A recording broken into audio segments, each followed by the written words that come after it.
Esto es de cara a cara. Quédate, se va a poner muy bueno. Soy David García. Doctor Fernando Cortés, bienvenido a Cara a Cara. Un gusto tenerlo por aquí. Muchas gracias por la invitación. Es un gusto para mí. Tiene un doctorado en antropología. Sí, con especialidad en arqueología. En arqueología. ¿Qué es la arqueología para la gente que lo está escuchando? Bueno, la arqueología trata del pasado. Estudia al ser humano a través de su vida cotidiana, de lo que construyó, y es para conocer el modo de vida de esa época pasada. Usted estudió la época pasada. Vamos a hablar de los mayas específicamente. Se ha especializado mucho en el tema de los mayas, aunque ha tocado otros temas. Estaba leyendo su currículum. La verdad es que es muy extenso. Vamos a tener la oportunidad ahorita de hablar a través de este podcast de todo lo que ha hecho, ¿no?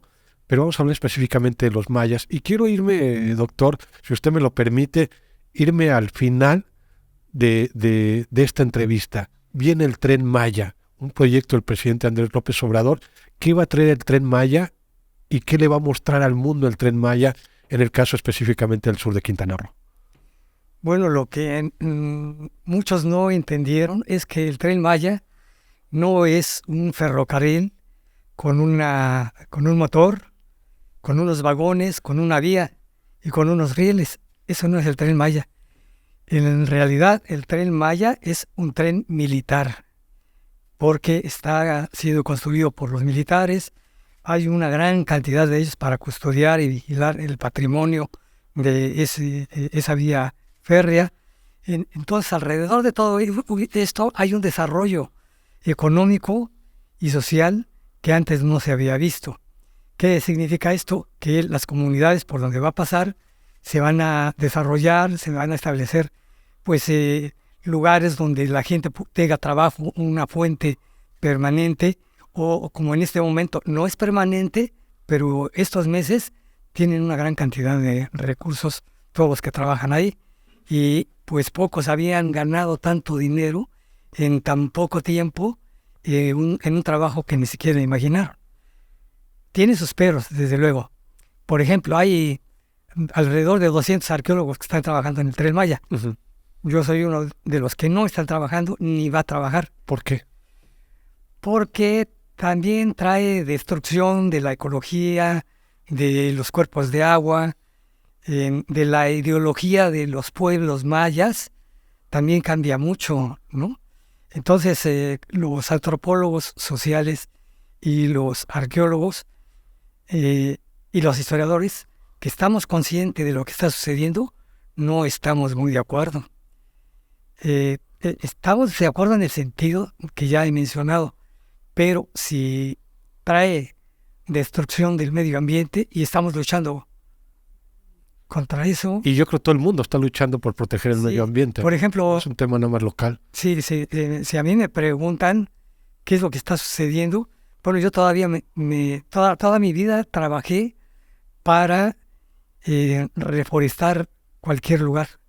La selva, por ejemplo, hay un lugar aquí donde yo sembré 36,000 árboles antes de que el presidente viniera con sus millones de árboles, lo cual es extraordinario. Pero si cada ciudadano, cada habitante de este país sembráramos por lo menos 10 árboles, sería otro mundo, pero los estamos destruyendo, porque a pesar de que se está construyendo el tren en el derecho de vía o en el derecho de paso, esos derechos de vía y derechos de paso ya crecieron árboles desde hace muchos años. Claro. Y se han destruido miles o millones de árboles. Pues estamos hablando que el Tren Maya trae devastación a nuestra historia. Totalmente de acuerdo, porque se dice que hay rescates y salvamentos y que ya se salvó todo eso. Yo tengo mis dudas, ¿sí? Porque, por ejemplo, el presidente, no el presidente, sino que el director del Instituto Nacional de Antropología e Historia, a nivel nacional, cada lunes menciona una gran cantidad de monumentos arqueológicos que se encontraron o de zonas arqueológicas, y habla de 254,347 tiestos. Entonces se oye extraordinariamente rebumbante. ¿Y qué es esto? Tepalcates, pedacitos de cerámica, que son muy importantes porque a través de su estudio conocemos la arqueología, conocemos la cronología, su historia, su territorio, muchas formas de vida, ¿no? Pero eso no le dice nada al público. A nosotros, díganos como público, cuántos monumentos se van a proteger, no cuántos se van a destruir, ¿verdad? Y esa es la razón por la que yo personalmente no estoy de acuerdo en ese rescate o salvamento. Coincido con usted. Y usted lleva años estudiando el sureste de México, ¿no? Y vamos a hablar específicamente de esto porque estaba leyendo su currículum y ha trabajado también en el centro del país, ¿no? Estuvo trabajando en el tema igual de Puebla, de Cholula, rescatando muchas cosas arqueológicas. ¿Qué encontramos en el sur de Quintana Roo, específicamente en el tema de los mayas? Bueno, hoy escuché al presidente que está sorprendido por el hecho de haberse encontrado en el tramo 7, que es el nuestro, hacia Xpoquil, hacia más para allá, Escárcega, más de 10,000 sitios arqueológicos. Bueno, eso es novedoso para el presidente, es novedoso para los arqueólogos que no trabajan acá. Sabemos que hay tantos sitios arqueológicos que muchas veces, cuando la gente se acerca a mí a preguntarme cuántos sitios hay, o que me digan que en su terreno no hay un sitio arqueológico, ese día para mí será el más espectacular, ¿verdad? Estamos rodeados de sitios arqueológicos. Ya sabemos los arqueólogos que cuántos sitios arqueológicos hay. Solo hay uno, es el que está entre Estados Unidos y el que está entre Guatemala. ¿Sería México. Mesoamérica? Mesoamérica es una parte, okay, ¿verdad? Más hacia el norte, otras 3 partes. Pero México en general, un solo sitio arqueológico. Pero Quintana Roo, aunque el presidente lo haya dicho hoy, nosotros ya sabemos, porque vivimos acá. Tenemos casi 50 años trabajando con los mayas. Llevo cientos o miles de kilómetros caminando, viendo sitios arqueológicos, cuando no había una tecnología como la de ahora, que es extraordinaria, ¿no? Entonces, ese patrimonio nos va a ayudar mucho, pero se va a destruir. ¿Por qué? Porque viene un gran desarrollo económico, una fuerza impresionante en la que los terrenos van a tener una plusvalía muy alta y todo eso se va a destruir. ¿Los mayas saben esto? ¿Están enterados de lo que viene? Porque muchos aplauden el progreso del presidente y todos aplaudimos al Tren Maya y que va a tener muchos beneficios de los que hablamos ahorita. Pero en realidad nuestra cultura maya, los mayas que todavía viven en Quintana Roo, ¿saben la devastación que viene de sus tierras, de sus historias, de sus centros arqueológicos? Precisamente es lo que decía yo al principio. La ideología es la que se va a destruir también. Es lo peor que podemos hacer, afectar la cosmovisión de los mayas, ¿no? Cuando pasaba un jaguar o un mono, ahora va a pasar una máquina o va a pasar un ruido inmenso, ¿no? Eso sí, van a repartir muchos dólares y la gente, los mayas, están esperando que les den puestos para poder vender sus productos. Eso no va a existir, eso no va a haber. Todo el mundo, los mayas tenían esa esperanza, ¿verdad? Pero bueno, es el proyecto principal de orden nacional. Es más, es uno de los proyectos principales del mundo. Eso no sé si sea verdad, pero eso lo oigo mucho, que lo dice el gobierno federal. Pero sí nos preocupa mucho. A la gente que está en el campo, pues tal vez no lo perciba bien, pero los que estamos en el AFO nos damos cuenta que está siendo una afectación tremenda, ¿no? Doctor, la gente que nos está escuchando, ¿por qué es importante la cultura maya para nuestro mundo? No tan solo para el país, sino para el mundo en general. Hablando de que muchos lugares de otros países vienen precisamente también a estudiar nuestra cultura maya. Usted lleva años en el tema de la cultura maya. Ahorita decía caminando cuando no había la tecnología que hay ahorita, ¿no? Creo que es hasta más sencillo hoy agarrar un GPS, un dron, volarlo y ver qué sitios arqueológicos hay.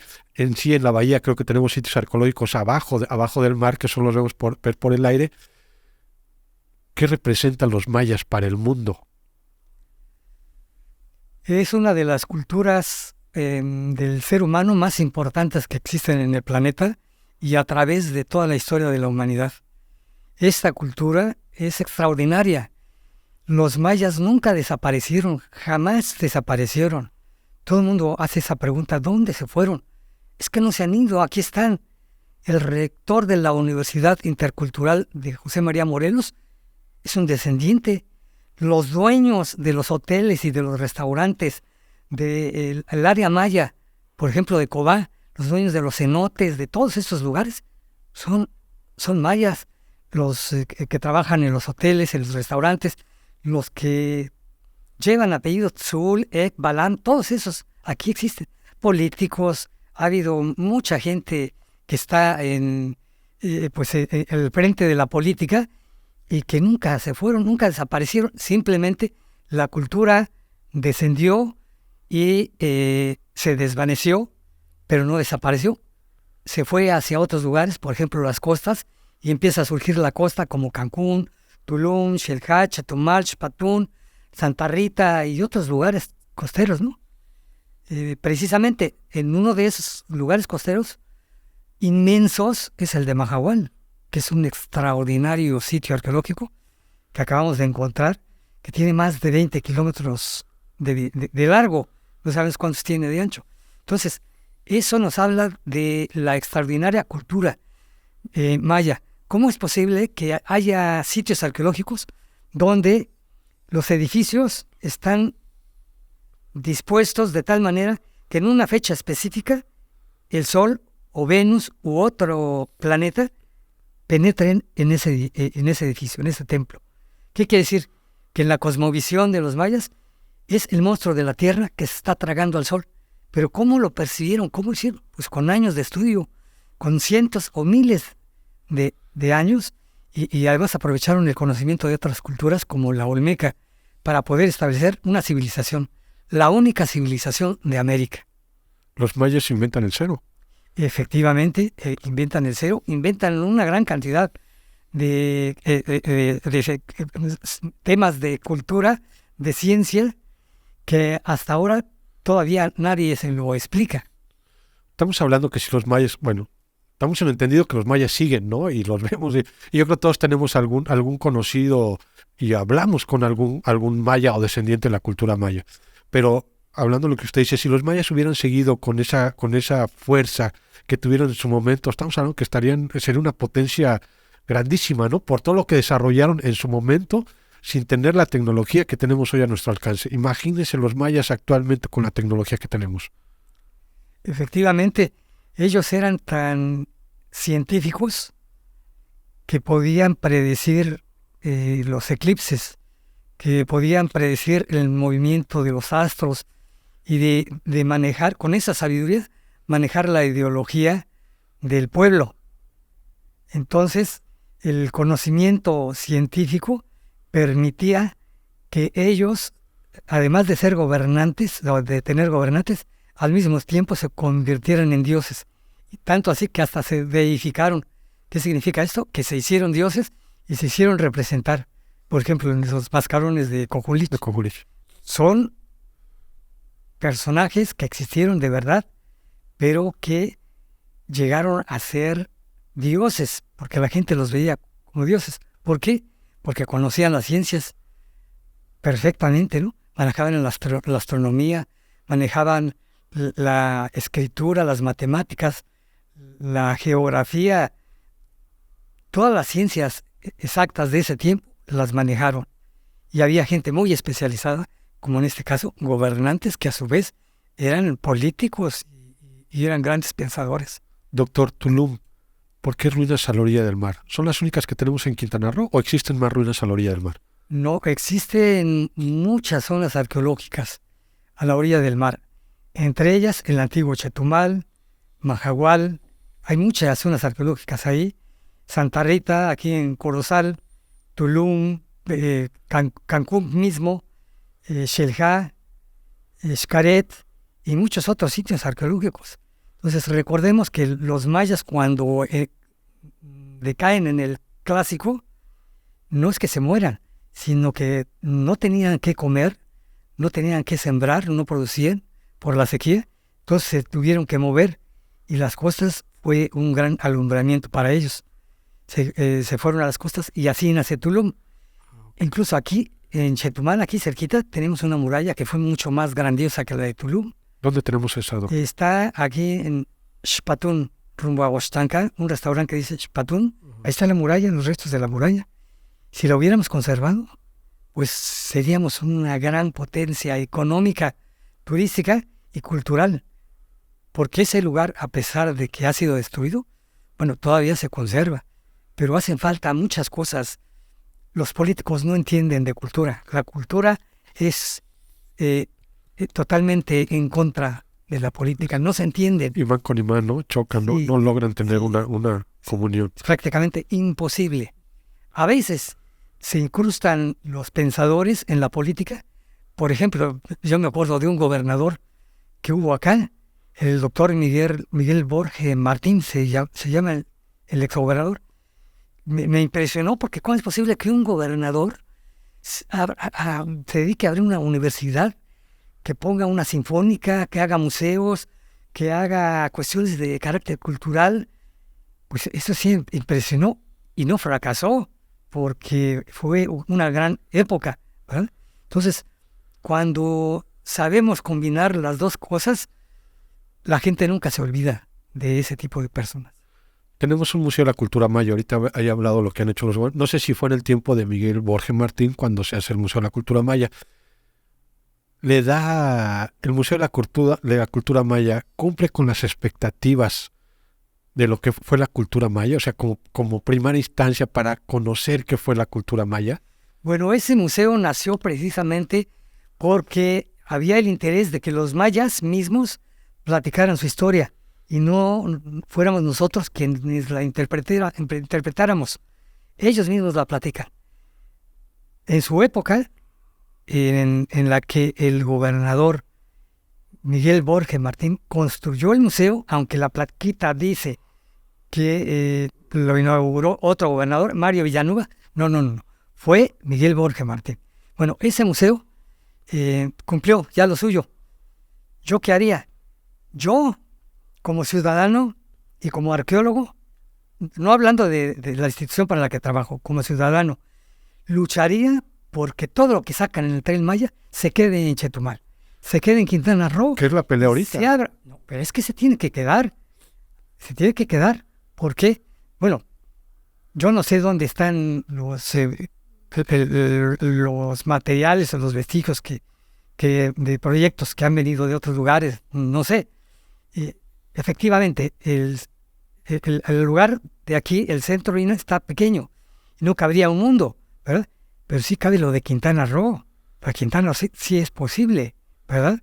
Entonces, yo no estoy de acuerdo en que se vayan las piezas arqueológicas del Tren Maya. Estoy de acuerdo que las estudien. Y si dicen que tienen mucho dinero, que tienen todo el dinero del mundo, pues estudienlas aquí en Chetumal, aquí en Quintana Roo, y déjenlas en Quintana Roo, para que Quintana Roo, algún día vendrá un gobernador que le entre en la cabeza de que debe hacer un museo, porque lo que tenemos aquí son verdaderos y auténticos tesoros, y que los chetumaleños ni los quintanarroenses merecen que los despojen de su patrimonio arqueológico. Y que muchos no conocemos ni esas historias, ¿no? Yo hablaba hace unos días con una persona, le mando un saludo a Miriam. Hay las escuelas, hablando en las escuelas primarias, secundarias, que no han ido ni al Museo Maya, no saben ni las ruinas que tenemos, no han visitado una ruina como Conjulís, Ibanché, Tulum, pues porque se le ha dado el tema turístico, ¿no? A nivel internacional, pero creo que tenemos ruinas más importantes que Tulum también en Quintana Roo, que nosotros mismos, y me hablo y digo en mi persona, no conocemos, ¿no? Sí.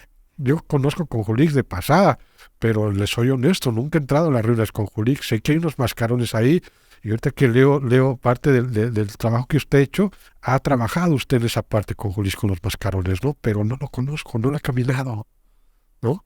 Creo que sí es importante que empezamos y más que, bueno, está mucho el auge ahorita del Tren Maya y todo el tema de los mayas a nivel mundial, pero no conocemos nuestra cultura maya.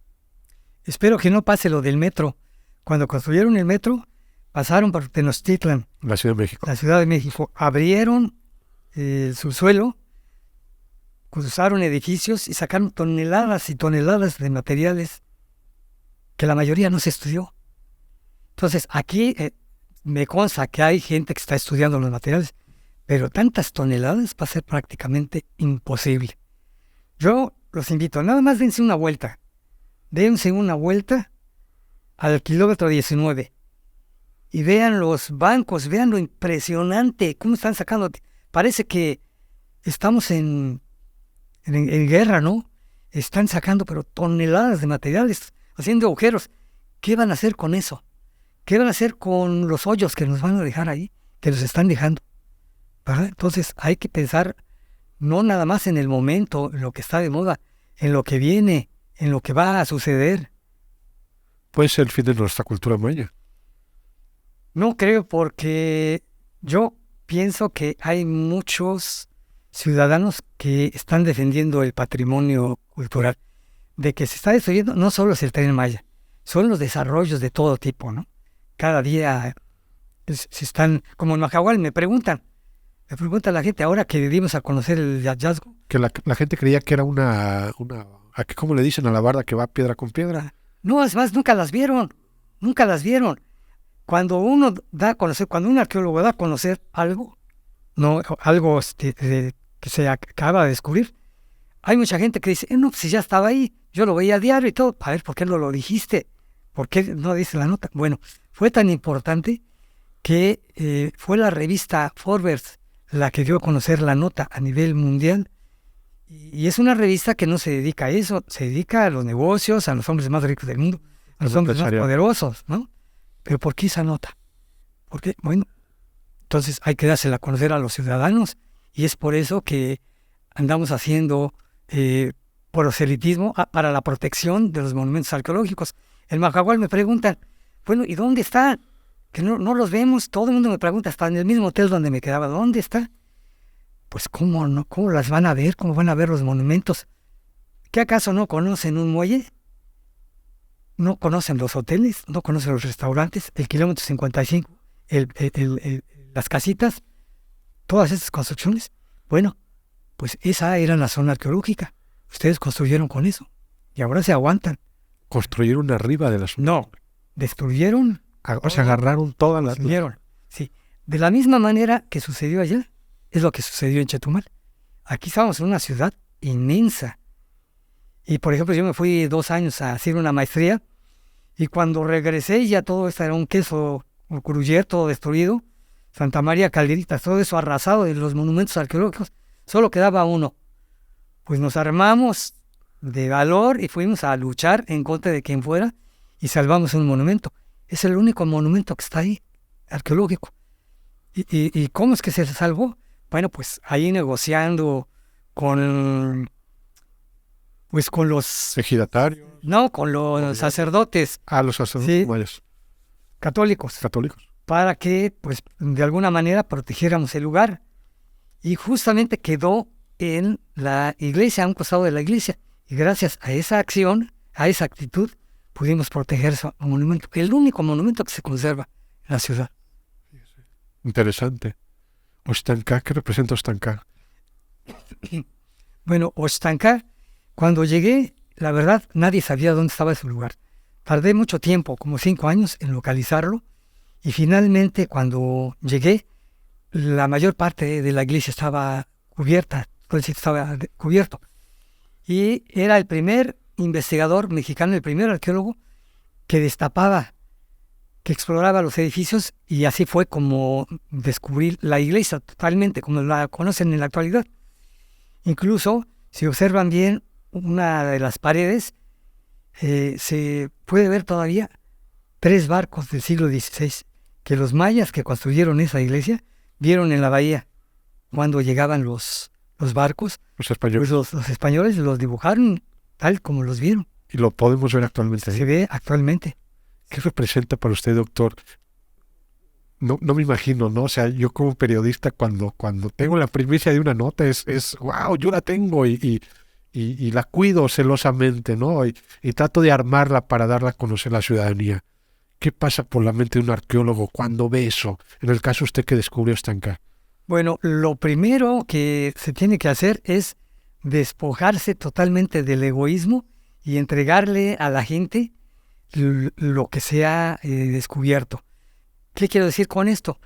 Que todo ese trabajo que se ha venido haciendo durante años, durante décadas, la gente, los habitantes de Quintana Roo, tienen todo el derecho de conocer qué hemos hecho los arqueólogos, porque se quedan en los informes, pero de pronto se muere el arqueólogo, nadie sabe de lo que descubrió, nadie sabe de lo que hizo, y luego llegan otros investigadores de otras partes del país, y dijeron, no, pues es que yo descubrí Xcaval, yo descubrí Cocolí, cuando había otro arqueólogo que ya había estado ahí, pero y en muchos otros lugares, en cientos de sitios arqueológicos.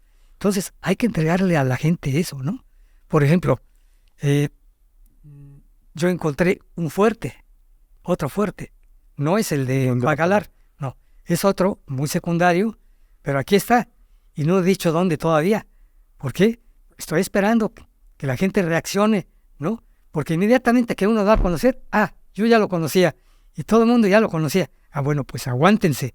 Cuando decidamos... Pero lo tenemos acá. Lo tenemos acá y lo vamos a proteger, ¿verdad? No es tan extraordinario como el que tenemos en Bacalar. Pero es un fuerte. Pero es un fuerte construido por los propios mayas para defenderse de quién creen. De los propios mayas. ¿En serio? Porque venían los mayas de Carrillo Puerto a atacar a los mayas de acá. ¿Por qué? Entonces, porque los querían convencer de que se aliaran con ellos para acabar con los españoles de Mérida, con los opresores, y por muchas cuestiones políticas. Pero estos que vivían acá estaban siendo armados por el gobierno de Belice, de Honduras británica. Entonces, Porfirio Díaz hizo algo muy interesante, pero traicionó a México. ¿Qué hizo? Llegó a un acuerdo con el gobierno de Inglaterra para que le dejara de vender armas a los mayas, porque los molestaban, estaban molestando mucho. Y así se acordó, a cambio de cerrar la frontera y establecer los límites. Les va a caer como bomba. Y por eso, la bahía de Chetumal, la que tenemos aquí, no es de nosotros, es de Inglaterra. Caray. Sí, no es de México.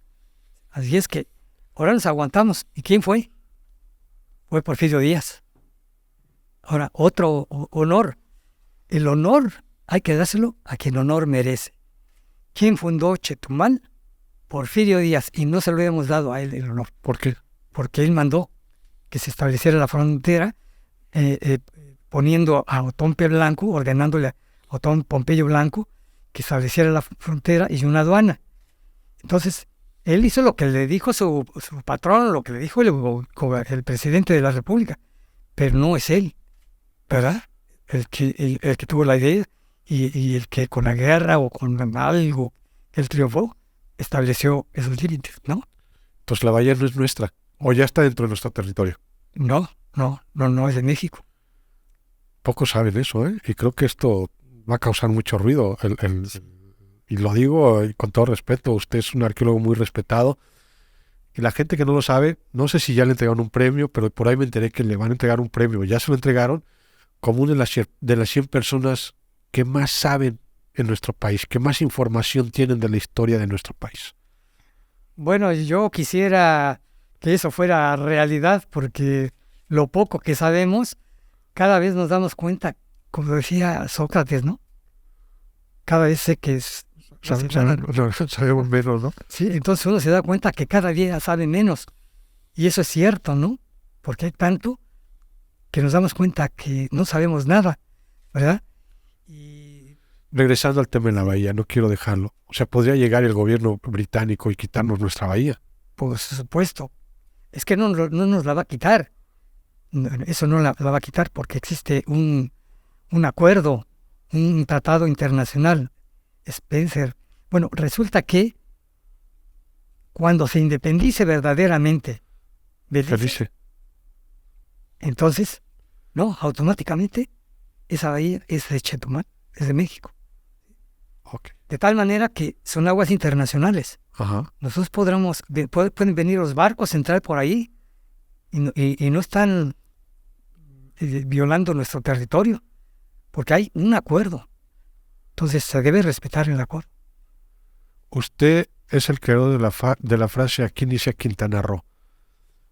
Que posteriormente la hacen aquí inicia México. Sí.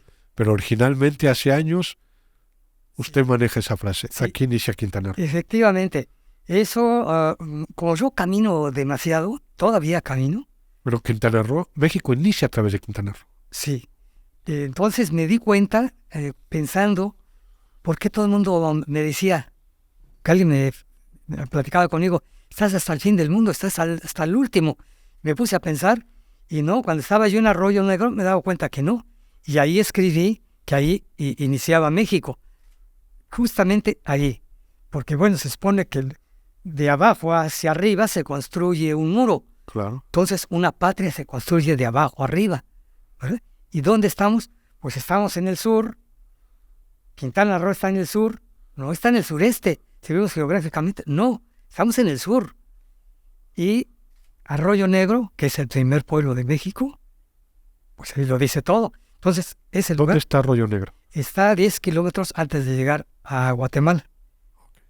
Es de nosotros. Territorio de Quintana Roo, sí. El estado de Quintana Roo. Interesante, doctor, en verdad. Sí. Creo que los mayas nos dejan, bueno, construyeron un gran legado que todavía no conocemos, o bueno, yo no lo he estudiado el tema, pero por eso está usted aquí para que nos explicara, y que falta mucho todavía por saber de esa cultura, ¿no? Y cómo se sigue manifestando esa cultura actualmente todavía en nuestro mundo, ¿no? A nivel mundial, ¿no? Sí. Y yo creo que efectivamente una de las cuestiones que nos ayudan mucho para preservar la cultura maya, no solamente la prehispánica, sino la actual, es la carrera de antropología que tenemos aquí en Chetumal.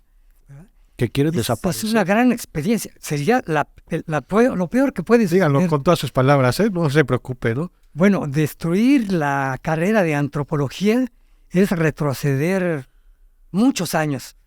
Lo que se avanzó en todo este tiempo para lograr la autonomía, que en realidad todavía no es autónoma, porque si fuera autónoma, mandaría a la comunidad, Claro. ¿verdad? Y no es así. Entonces, si desaparecemos esa carrera, no vamos a tener la posibilidad de preservar, de estudiar, de conservar, de llevar al futuro todo este acervo cultural que son los propios mayas, su lengua, su cultura en general, su indumentaria, sus costumbres, su forma de pensar, su cosmovisión del mundo, su sufrimiento en la guerra de castas, su sufrimiento actual. ¿Por qué? Porque ellos siguen abandonados. Sí, se les está apoyando y todo, pero veámoslo cómo están. Les llevamos despensas, les llevamos casos para hacer fiestas, todo eso. Eso es una vergüenza. Los políticos los han agarrado como estandarte Sí, para sus campañas. Y los traen aquí y los hacen que le pongan al gobernador, a la gobernadora, la vestimenta de Nohoch Sukum. Y lo que no saben los políticos es que esa organización es militar, no es una organización política. Entonces están confundidos totalmente. Todos estos gobiernos necesitan asesoría de gente especializada. Por ejemplo, yo oí hace unos 2-3 meses en un evento donde declararon a Chetumal como la primer capital de la República, con un barrio pues típico, un barrio mágico. Barrios mágicos. Y eso me pareció muy bueno, extraordinario, pero que dijeron que el barrio mágico está dentro del centro histórico. Ahí, la verdad, la gobernadora no tuvo asesoría, porque no existe el centro histórico. ¿Cuál centro histórico? No tenemos un centro. ¿Dónde histórico. está? Ni siquiera tenemos un solo edificio, ¿verdad? Para que sea un monumento histórico, debe haber sido construido entre la llegada de los españoles, de los europeos, a 1900. Ahí, en ese lapso, a ver, ¿dónde están? No hay nada. ¿Cuál sería nuestro centro histórico en dado momento? El centro histórico está en Bacalar, en Tijosuco, en otros lugares, ¿verdad? Coloniales. Coloniales. Pero aquí no. Qué bueno que tuviéramos. Lo que sí podemos declarar es una Bueno, el término que utilizaron está muy bien, pero sobre todo deberíamos proteger e impulsar la protección de las casas de madera, y no solo eso, sino hacer más casas de madera, o por lo menos fachadas, para hacer un corazón de la ciudad, así como existe el Boulevard, como existe en Mérida Montejo, y en todas las capitales de México y del mundo, un corazón. Chetumal todavía no lo tiene. Tiene el Boulevard, pero le falta su corazón típico. Esa área que acertadamente escogió el gobierno del estado me parece muy buena.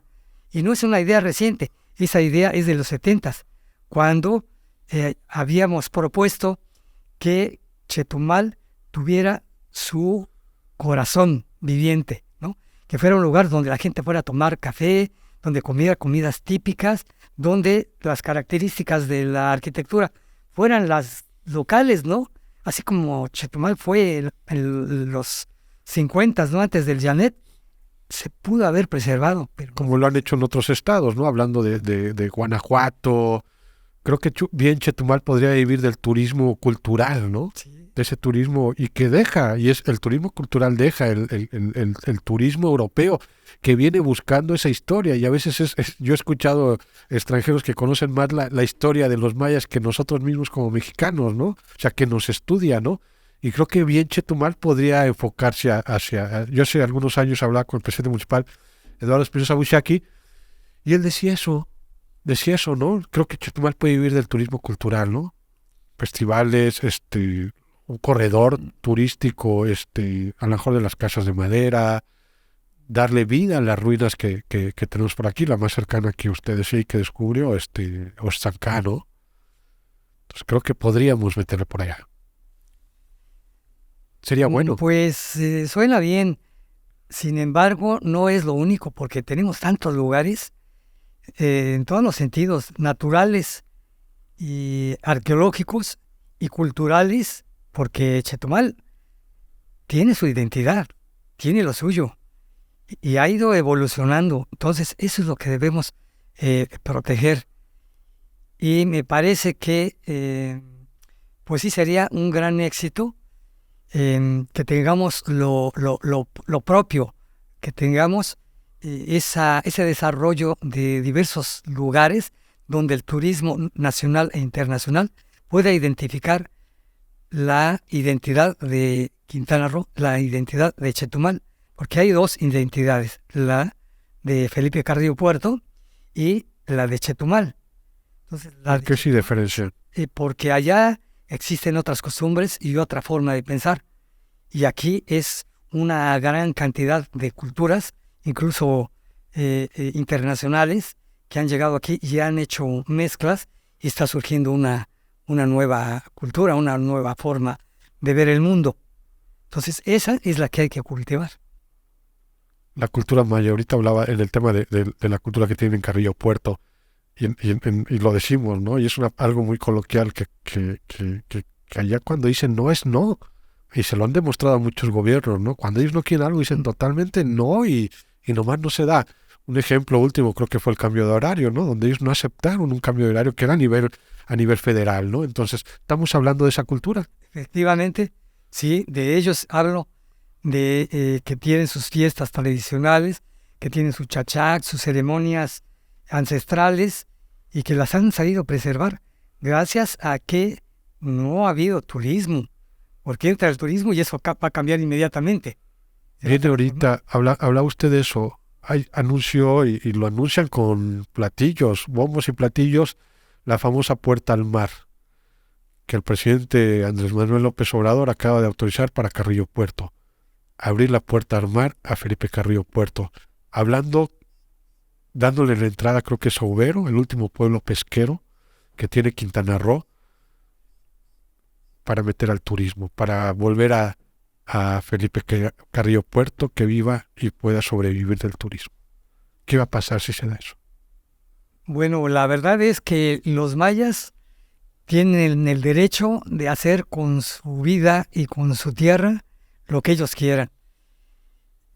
Nadie tiene el derecho de ir a decirles cómo deben hablar, cómo deben de vestir y cómo se deben comportar, porque justamente eso los identifica, eso los distingue de nosotros. Entonces, ellos son los que tienen que decidir, no los políticos, porque ahorita ya están saltando los políticos a ver quiénes se quedan con estos terrenos, quiénes con estos, quiénes con lo otro. Hay que hablarles con la verdad, qué es lo que puede suceder.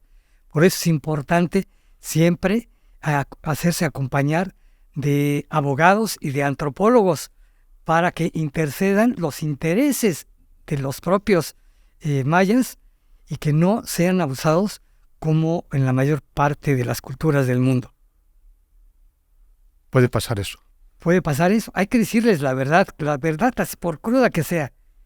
Por ejemplo, yo di una plática hace unos meses que se llamó El queso de bola no es de bola. ¿Verdad? Entonces, atrás de todo esto, atrás de este concepto, hay una gran cantidad de versiones que los jóvenes deben conocer, que no, bueno, ahora porque ya escucharon la plática, pero muchos no saben, ¿verdad?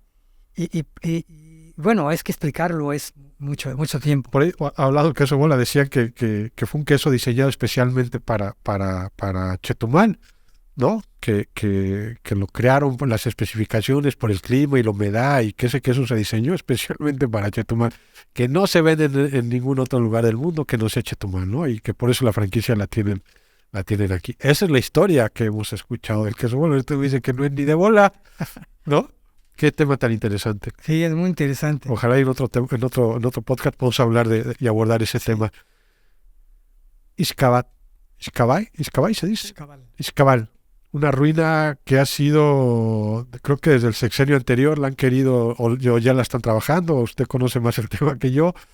Viene ahorita y la están impulsando, viene una inversión millonaria que ha anunciado el gobierno para descubrir todos esos asentamientos, esas ruinas.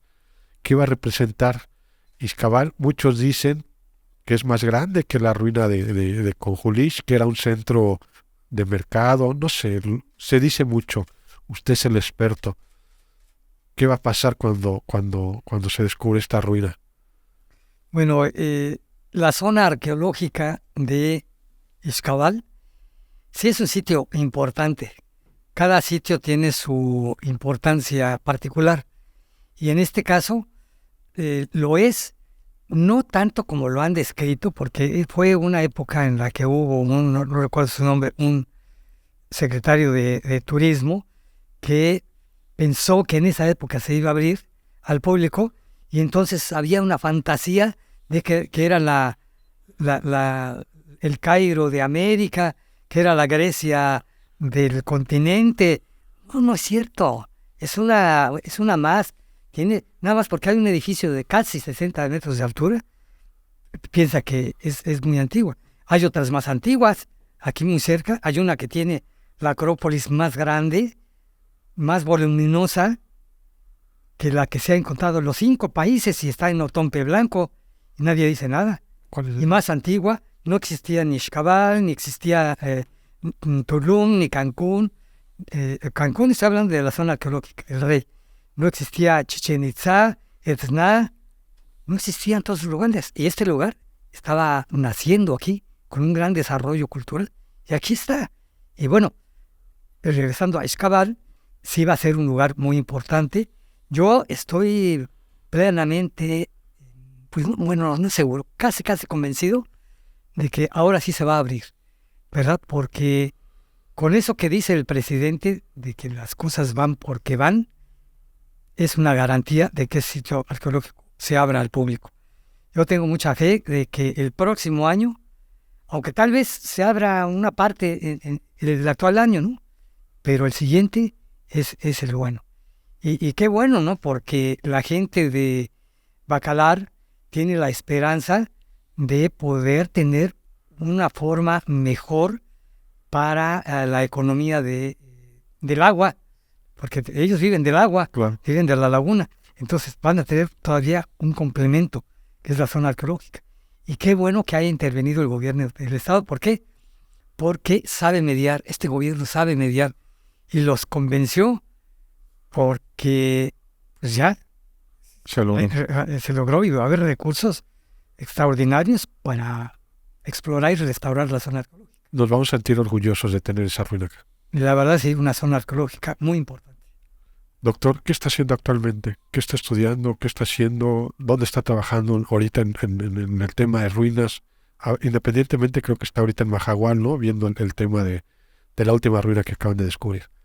Sí, bueno, en este momento estamos en proceso de estudio de gabinete. Estamos en la oficina.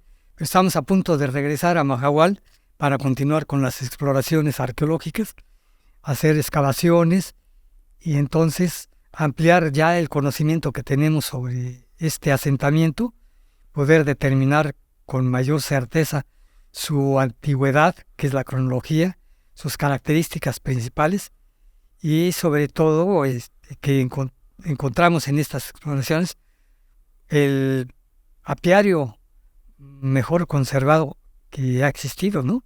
O sea, ese lugar vale la pena. Y como ese, pues vamos a seguir encontrando más cosas o más lugares. Lo malo es que no hemos encontrado todavía el centro cívico, el centro, si es que existe, el centro principal de este asentamiento. Hemos estado en las orillas, donde están las albarradas, las plataformas, los cuartos, pero donde están las plazas, donde están los edificios principales, no lo hemos localizado. Seguramente lo saben. Esperemos que no sean los edificios que están construidos en el actual Majahual. Casitas, ¿no? Doctor, le decía hace rato en el podcast, y lo leí porque me preparo antes de cada entrevista y usted amablemente nos hizo llegar su currículum.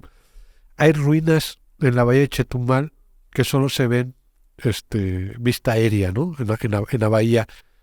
¿Qué tipo de ruinas son esas? ¿Y por qué están abajo en el mar? Bueno, antes que contestarle, yo quiero hacer un acuerdo de que no le vamos a llamar ruinas, le vamos a llamar monumentos arqueológicos. Monumentos, es la palabra correcta. Sí. Monumentos arqueológicos. Sí, para que los que nos van a ver no se vayan a aprender esa palabra, porque esto puede caerse y pasar muchos años y quedar en ruinas. Sin que nadie lo toque. Sin que nadie lo toque. Pero no es una ruina, es un monumento arqueológico. Okay. Entonces, si nosotros nos elevamos con un helicóptero, un avión, un dron, el dron no creo que abarque tanto. Podemos observar desde el aire, incluso por Google Maps, podemos ver los edificios, las estructuras que están en el fondo de la bahía. ¿Y qué son? Bueno, empezando porque la bahía no era mar, era una laguna que estaba muy bien cerrada, allá por la región de Xcalac, San Pedro, estaba cerrada, pero un movimiento geológico se rompió todo ese dique, esa parte natural, y entonces entró el agua salada. Pero cuando entró el agua salada, que no es muy salada la de acá, los mayas ya estaban construyendo en la época, bueno, una época más reciente, no tan antigua, más reciente, estaban construyendo esas estructuras que son alargadas, así como una línea, y como si fueran una comita, como si fueran un ganchito. Perdón, tengo un poco de tos. Y esas estructuras son, según estudios que ha hecho un biólogo, un estudio maravilloso, científico, donde determinó que esa forma de estructura eran trampas para meter a los manatíes y a los peces. Entonces le cerraban esa parte y los cazaban adentro, los arponeaban. Entonces ya los pescadores buceaban y sacaban los peces o los manatíes, los llevaban a la costa de Chetumal, de Calderitas, de Tamalcap, y entonces los alaban, los cuidaban y los comerciaban. Tanto así que cuando llegan los españoles a Chetumal, observan una gran cantidad de canoas. Cuando llega Colón al Caribe, de pronto ve cómo los rebasa una canoa con muchos mayas o taínos, ¿verdad? Entonces quedó impresionado. Esto estaba totalmente cubierto por canoas, por piraguas, mayas, ¿verdad? Entonces ya había un comercio intenso Y esas estructuras, afortunadamente, todavía se conservan y no han sido explotadas turísticamente. Entonces, vale la pena. Eso lo he repetido mucho, qué bueno que me lo pregunta. Que eso se puede explotar, así como en Nazca, en Sudamérica. Tenemos el Cerro Pintado y muchos otros lugares que solo desde el aire se pueden ver. ¿Por qué en México no podemos, en Chetumal, por qué no podemos explotar? ¿De qué manera los podemos explotar esas zonas arqueológicas? Haciendo precisamente un recorrido por aire, ¿verdad? Puede impulsarse a través de una empresa que se dedique a hacer promociones internacionales, donde la gente que venga puede observar desde el aire este tipo de construcciones. Y no solamente eso, sino que pueden pasear por toda la costa, por toda la bahía, pueden ver el Blue Hole que acaban de encontrar. El hoyo azul, ¿no? Y muchas cosas más, ¿verdad? Con los ejemplares de la comida de la costa que tenemos aquí, ¿no? Tantos platillos, que si son de Cozumel, que si son de Veracruz, que si es una mezcla, que sean de dónde, pero son deliciosos y aquí se come riquísimo. Entonces todo ese conjunto se le puede proporcionar al turismo. Hay gente que viene exclusivamente, a mí me consta, yo una vez participé en uno de esos recorridos, vino un empresario de una empresa enorme que vino en un helicóptero de doble hélice que solamente quería ver cómo los arqueólogos encontramos una zona arqueológica desde el aire. Y fuimos a la frontera de Guatemala y Belice y le dijimos que esa era una zona arqueológica. Y entonces él bajó atado, algo aquí que le pusieron. Un arnés. Lo bajaron con un hilito así, impresionante. Y el señor bajó. Y llevaba una motosierra, empezó a caminar por ahí. Yo creo que quería descubrir algo y lo dejaron un rato. Y al rato que ya hizo señas, entonces se vuelve a subir a esta persona y dejó la motosierra. Llegamos a un pueblo y en ese pueblo les dijo que en tal lugar había dejado la motosierra que era suya, ¿verdad?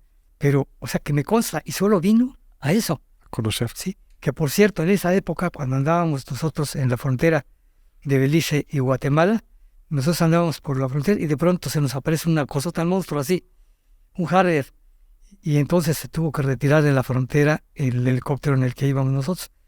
Hay un libro por ahí del sur de México donde yo publiqué un artículo de eso, justamente. ¿Dónde lo podemos encontrar ese libro? Ya me dejó con la Hace duda, 30, 40 años. Usted ha escrito varios libros, ¿no? Sí. ¿Dónde podemos encontrar sus libros? Pues mire, desgraciadamente todos se agotan. El de Kofulich, el mismo año que salieron, muy pocos ejemplares, se agotó. Pero afortunadamente estamos trabajando en eso para reeditarlo y además a otros 2 idiomas. Hay artículos que sí se pueden conseguir en el INA y que, bueno, pues nosotros tenemos a veces copias que podemos facilitar. Nos gustaría, ojalá, cuando reimprime el libro, tenerlo aquí nuevamente y platicar del libro de Kofulich. Sí. ¿Algo más que quiera agregar, doctor? Bueno, yo le pido, gracias por la oportunidad, le pido al público que nos ve que aboguen porque la carrera de antropología no desaparezca de la universidad.